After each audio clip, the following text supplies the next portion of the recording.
This is a video to show two of my favorite smartwatches from different manufacturers that for some reason look like twins.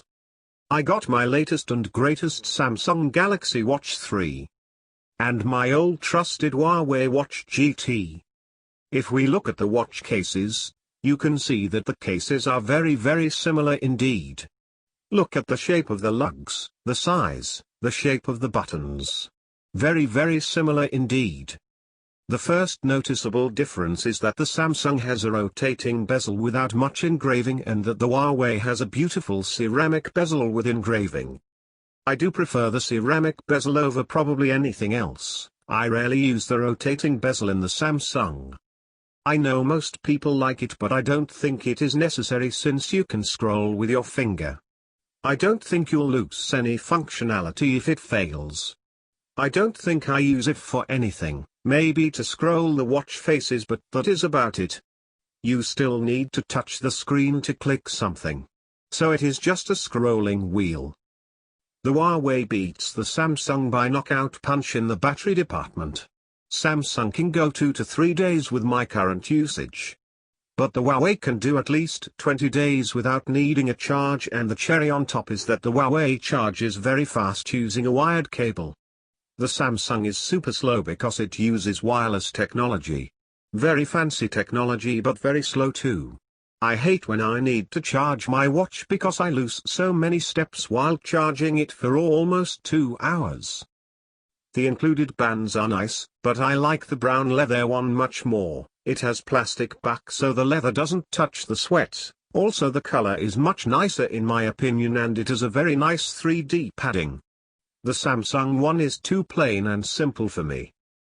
The case is also thicker on the Samsung.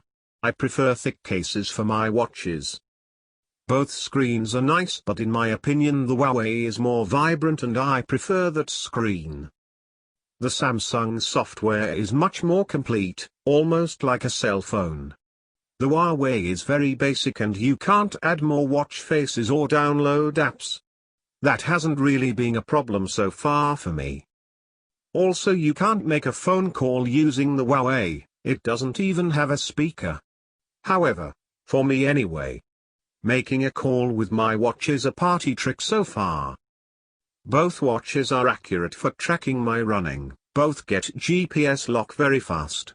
I prefer the Huawei while running because it shows colors on my heart rate, and the Samsung almost never displays my current heart rate even though I wear it in a snug fit when running.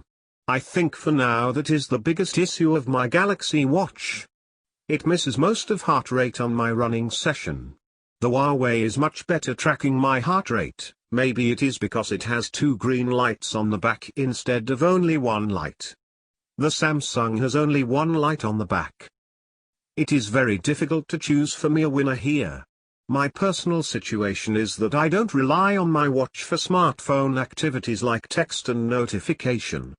The only thing I want in my watch is great looking hardware, battery life, step counter and heart rate while running. And if that is the case, I think the R-Tide or the Huawei slightly wins for me, even though it is an old watch. It just works and looks great, and since it is old it cost close to $100. The Samsung is around $350. Incredible. I wish I could wear my Huawei more.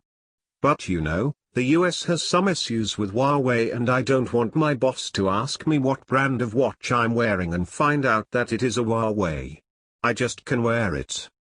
Everyone knows that Huawei has a bad reputation here. So, the watch stays at home until I go running or the weekend arrives and I can enjoy it.